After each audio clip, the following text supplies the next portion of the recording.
तो दोस्तों, स्वागत है आपका हमारे चैनल पर। आज हम देखने वाले हैं वन पंच मैन सीज़न 3 के एपिसोड नंबर 2 को। पिछले एपिसोड में हमने देखा था कि गारो को मॉन्स्टर एसोसिएशन ने पकड़ लिया था और अब उसे मॉन्स्टर बनने का मौका दिया जा रहा है। तो चलिए देखते हैं आगे क्या होता है। एपिसोड की शुरुआत में हम देखते हैं कि शहर में हालात बहुत ख़राब हो चुके हैं। मॉन्स्टर एसोसिएशन की धमकी के बाद लोग बुरी तरह से डर गए हैं। कुछ लोगों ने तो हार मान ली है और उन्होंने एक अजीब सा ग्रुप बना लिया है जिसका नाम है मॉन्स्टर वर्शिप पार्टी। ये लोग सोचते हैं कि हीरो लोग मॉन्स्टर से नहीं जीत सकते, तो क्यों ना हम पहले ही उनके सामने झुक जाएं। इनका प्लान है कि वो टाइम टू टाइम किसी इंसान की बलि चढ़ाएंगे मॉन्स्टर को, तो शायद वो सबको जिंदा छोड़ देंगे। इसी भीड़ में एक आदमी खड़ा होकर चिल्लाता है कि मैं कभी मॉन्स्टर के आगे नहीं झुकूंगा, मुझे मरना मंजूर है लेकिन उनके सामने घुटने टेकना नहीं। ये सुनकर पार्टी का लीडर कहता है कि ठीक है, तो पहली बलि तेरी ही चढ़ाते हैं। दो लोग उस आदमी को पकड़ने के लिए आगे बढ़ते हैं। तभी वहां से गारो गुजर रहा होता है। वो आदमी डर के मारे गारो के पीछे छुप जाता है। गारो बिना कुछ सोचे अपनी एक उंगली से ही उन दोनों को दूर फेंक देता है। गारो उन लोगों से कहता है कि तुम लोग मॉन्स्टर को इतना हल्के में ले रहे हो क्या? तुम सोचते हो बलि चढ़ा दोगे तो वो तुम्हें छोड़ देंगे? गारो मन ही मन सोचता है कि अगर अभी से लोगों की ये हालत है तो जब मैं सबसे बड़ा मॉन्स्टर बनूंगा तब तो कोई डरेगा ही नहीं मुझसे। इधर न्यूज़ में दिखाया जा रहा है कि शहर में चोरी और लूटपाट बहुत बढ़ गई है। लोग सड़कों पर उतर आए हैं। सब सोच रहे हैं कि अब तो सब खत्म होने वाला है, तो क्यों ना जो मन करे वो करें। गारो ये सब देखकर परेशान हो जाता है और सोचता है कि मॉन्स्टर आ गए। इसका मतलब ये तो नहीं कि लोग कुछ भी करने लगे।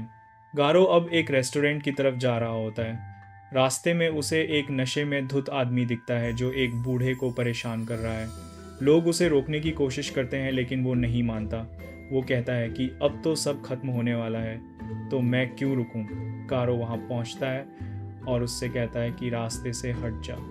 वो नशेड़ी गुस्से में आकर गारो पर चाकू से हमला कर देता है, लेकिन गारो आसानी से उसका चाकू तोड़ देता है और वो डर के मारे भाग जाता है।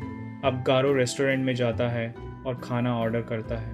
पहले उसने एक बड़ी प्लेट मंगवाई, लेकिन खाने के बाद भी उसकी भूख नहीं मिटती, तो वो मेन्यू में जितना भी खाना है सब ऑर्डर कर देता है। वो 2-3 बार खाना मंगवाता है और खाता रहता है। आखिरकार उसका पेट भरता है। दूसरी तरफ सैतामा भी इसी रेस्टोरेंट में बैठा खाना खा रहा है। खाना खाने के बाद जब वो बिल देने के लिए अपना वॉलेट निकालता है तो उसे पता चलता है कि उसका वॉलेट तो है ही नहीं। शायद वो सुपरमार्केट में कहीं भूल गया होगा। अब सैतामा के पसीने छूटने लगते हैं कि बिल कैसे दूंगा। तभी रेस्टोरेंट में अनाउंसमेंट होता है कि हमारे यहाँ सिक्योरिटी का पूरा इंतज़ाम है, कोई बिना बिल दिए भाग नहीं सकता। हमारे यहाँ एक प्रो हीरो भी है जो गार्ड करता है। ये सुनकर सैतामा और ज़्यादा घबरा जाता है। वो सोचता है कि अब अगर मैंने बताया कि मेरे पास पैसे नहीं हैं तो लोग सोचेंगे कि मैं डर के मारे अपना जुर्म कबूल कर रहा हूँ। सैतामा मन ही मन बहुत परेशान हो जाता है। तभी फुबुकी वहाँ आ जाती है। वो सैतामा को ढूंढते हुए आई थी क्योंकि सैतामा उसकी बात बीच में छोड़कर भाग गया था। फुबुकी उससे कहती है कि तुम हीरो हंटर को ढूंढ रहे हो ना, मैं तुम्हारी मदद कर सकती हूँ। तुम अभी क्लास बी रैंक 7 हो, लेकिन इससे ऊपर जाना मुश्किल है। मेरी मदद से तुम टॉप 5 में आ सकते हो। तुम्हें तो ये भी नहीं पता कि वो हीरो हंटर दिखता कैसा है, बस तुम्हें मेरे ऑर्डर मानने होंगे। सैतामा की तो इन बातों में कोई दिलचस्पी नहीं है। उसे तो बस बिल से बचने का रास्ता चाहिए। वो जल्दी से फ्रेंच फ्राइज ऑर्डर करता है और फुबुकी से कहता है कि लो खाओ। फुबुकी एक फ्राई उठाकर खाती है। सैतामा खुश होकर मुस्कुराने लगता है। फुबुकी सोचती है कि शायद ये मेरे साथ काम करने के लिए राजी हो गया है। तभी एक वेटर चिल्लाता है कि कोई बिना बिल दिए भाग गया। सैतामा डर जाता है और सोचता है कि अभी तो मैं भागा नहीं। दरअसल ये गारो था जो अपना बिल दिए बिना वहां से भाग गया था। सैतामा को एक आइडिया आता है। वो कहता है कि बिना पैसे दिए भागना तो बहुत को बड़ा जुर्म है, मैं उसे पकड़ने जाता हूँ। ये बोलकर सैतामा भी वहाँ से भागने लगता है। फुबुकी उसे रोकने की कोशिश करती है तो सैतामा कहता है कि तुमने एक फ्राई खाई ना, तो अब बिल तुम दो। फुबुकी शॉक हो जाती है कि एक फ्राई के लिए पूरा बिल।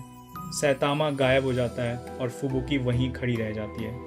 इधर गारो भागते हुए काफ़ी दूर आ गया है। उसे गारो गारो की बात याद आती है कि मॉन्स्टर एसोसिएशन ज्वाइन करने के लिए उसे एक हीरो को मारना होगा।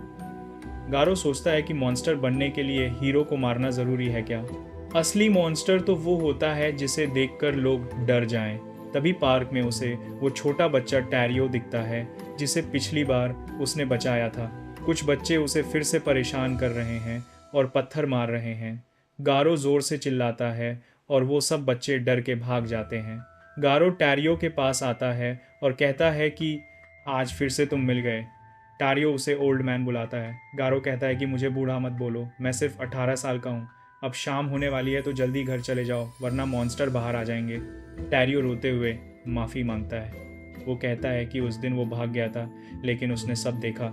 वो सब हीरो आपको मारने की कोशिश कर रहे थे। उन्हें ज़रूर कोई गलतफहमी हुई होगी। आप बुरे नहीं हो क्योंकि आपने मुझे बचाया था। आप ज़रूर जस्टिस के देवता हो। गारो उसका मुंह बंद कर देता है और कहता है कि चुप रहो और घर जाओ। तभी सैतामा वहाँ आ जाता है और कहता है कि ओए तुम बिना पैसे दिए भाग गए थे ना, चलो इस बार माफ़ किया, अब जाओ। सैतामा वहाँ से जाने लगता है। गारो उससे पूछता है कि अरे तुम तो मुझसे लड़ने आए थे ना, तुम्हारा हीरो नेम क्या है? सैतामा धीरे से कहता है कैपबाल्डी, जो कि गारो को सुनाई नहीं देता। गारो सोचता है कि ये कोई छोटा मोटा हीरो है। टारियो कहता है कि ये तो मेरी हीरो डायरी में भी नहीं है, ज़रूर नया हीरो होगा। वो पूछता है कि क्या आप सच में बिना बिल दिए भाग गए थे? उस हीरो ने कहा है कि उसने आपको माफ़ कर दिया तो आप भी उसे छोड़ दो। ये सुनकर गारो को बहुत गुस्सा आता है। वो सोचता है कि अब तो छोटे हीरो और बच्चे भी मुझ पर तरस खाने लगे हैं। जब मुझे पता चला कि मेरे बूढ़े गुरु जिंदा हैं तो मुझे अच्छा लगा था, लेकिन अब मुझे लग रहा है कि अगर मुझे मॉन्स्टर बनना है तो मुझे अपनी इंसानियत छोड़नी होगी। उन्हें किसी हीरो का सिर चाहिए ना, तो मैं उन्हें इस गंजे का सिर देकर साबित कर दूंगा कि मैं एक मॉन्स्टर हूँ। गारो सैतामा के पीछे से अटैक करने जाता है लेकिन सैतामा उसे एक हल्का सा पंच मार देता है और कहता है कि मैं भी बिना बिल दिए भागा हूँ, मैं तुम्हारे साथ नहीं दिखना चाहता। सैतामा के एक पंच में ही गारो दूर जाकर गिर जाता है और बेहोश हो जाता है। सैतामा सोचता है कि लगता है मैंने जोर से मार दिया और इस बच्चे ने भी सब देख लिया। इसके पास तो हीरो डायरी भी है, लगता है मैं पकड़ा जाऊंगा। सैतामा उस बच्चे से पूछता है कि क्या तुम्हें मेरा नाम पता है? टैरियो कहता है कि नहीं। सैतामा उसकी डायरी भी देखता है लेकिन उसमें उसका नाम नहीं था। वो निराश होकर वहां से चला जाता है। कुछ देर बाद गारो को होश आता है। उसे याद नहीं था कि उसे किसने मारा था। टारियो बताता है कि एक गंजा हीरो आपको मारकर चला गया। तभी वहां किंग रिपर और इंसेक्ट गॉड आते हैं। किंग रिपर कहता है कि हम तुम्हें देख रहे थे और तुम हमारे जैसे नहीं हो। इंसेक्ट गॉड भी कहता है कि तुम मॉन्स्टर बनने के लायक नहीं हो। गारो टारियो से कहता है कि जल्दी यहाँ से भाग जाओ, लेकिन टैरियो डर के मारे कांप रहा है। उसकी डायरी नीचे गिर जाती है। वो कहता है कि ये मॉन्स्टर मेरी डायरी में है, इसका नाम किंग रिपर है, इसने कई बच्चों को अगवा किया है। गैरो फिर से उससे कहता है कि रोना बंद करो और भाग जाओ। रिपर और इंसेक्ट गैरो की तरफ आने लगते हैं। रिपर कहता है कि मैं इस बच्चे के टुकड़े टुकड़े कर दूंगा। गारो उन्हें वहीं रुकने को बोलता है। दूसरी तरफ फीनिक्स मैन गैरो से पूछता है कि उसने गैरो के पीछे रिपर और इंसेक्ट गॉड को क्यों भेजा। वो लोग कभी ऑर्डर फॉलो नहीं करते, वो ज़रूर गारो को मार देंगे, खासकर किंग रिपर। वो तो खुशी के लिए लोगों को मारता है। दूसरे मॉन्स्टर भी उसके पास जाना पसंद नहीं करते। गारो बताता है कि दरअसल वो चाहता है कि उनमें लड़ाई हो और गारो की अच्छी ट्रेनिंग हो जाए। फीनिक्स पूछता है कि वो गारो के साथ करना क्या चाहता है, तो गारो बताता है कि लॉर्ड ओरोची भी एक समय इंसान हुआ करता था। बहुत मेहनत के बाद उसे अल्टीमेट मॉन्स्टर बनाया गया है और उसे मैंने ही मॉन्स्टर बनाया था। अगर गारो को अच्छी ट्रेनिंग दी जाए तो वो लॉर्ड ओरोची से भी स्ट्रॉन्ग मॉन्स्टर बन सकता है। और ये कैसे करना है ये सिर्फ मुझे ही पता है। मैंने इंसेक्ट गॉड को बोलकर रखा है कि ध्यान रखना रिपर गारो को मार ना दे। अगर फिर भी वो मर गया तो हमें किसी दूसरे ताकतवर इंसान का इंतज़ार करना होगा। इधर रीपर गारो से कहता है कि अगर तुम सच में मॉन्स्टर एसोसिएशन ज्वाइन करना चाहते हो तो इस बच्चे को मार दो और साबित करो कि तुम सच में एक मॉन्स्टर हो। एक मॉन्स्टर के अंदर किसी भी तरह के इंसानी जज्बात नहीं होते, लेकिन तुमने इस बच्चे की मदद की थी। अब तुम्हें इसे मारना होगा, तभी तुम हमारा भरोसा जीत पाओगे। हमें तुम जैसे अच्छे दिल वाले की ज़रूरत नहीं है। हम इंसानियत को ख़त्म करके दुनिया पर कब्जा करना चाहते हैं। तुम तो अभी उस गंजे हीरो से ही हार गए थे, तो तुम हमारी क्या मदद करोगे? टारियो भागने की जगह अब भी रो रहा था। गारो उस पर चिल्लाने लगता है कि यहाँ कोई तुम्हारी मदद करने नहीं आएगा, तुम्हें खुद ही अपनी रक्षा करनी होगी, जिसके लिए तुम्हें ताकतवर बनना होगा। रिपर अब अपनी तलवार से टारियो पर हमला कर देता है, लेकिन गारो उसे बीच में ही रोककर एक जोरदार लात मारता है। रिपर दूर जाकर गिरता है लेकिन उसे कुछ नहीं होता। टैरियो अब वहां से भाग जाता है।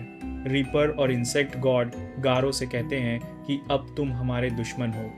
गारो उन दोनों से लड़ने को तैयार हो जाता है और वो दोनों साथ में उस पर हमला कर देते हैं। एपिसोड के आखिर में हम ज़ॉम्बी मैन को देखते हैं जो हाउस ऑफ एवोल्यूशन का पता लगा रहा था। उसे आर्मर्ड गोरिल्ला मिलता है जो बताता है कि हाउस ऑफ एवोल्यूशन तो कब का बंद हो गया है। मैं तो अब इस ढाबे पर काम करता हूँ, अंदर आओ, मैं तुम्हें पूरी बात बताता हूँ। और यहीं पे एपिसोड ख़त्म हो जाता है। तो दोस्तों, क्या गारो उन दोनों मॉन्स्टर को हरा पाएगा, ये जानने के लिए देखिए अगला एपिसोड। अगर वीडियो पसंद आई हो तो लाइक और शेयर ज़रूर करें। चैनल को सब्सक्राइब करना ना भूलें। मिलते हैं अगले वीडियो में। शुक्रिया।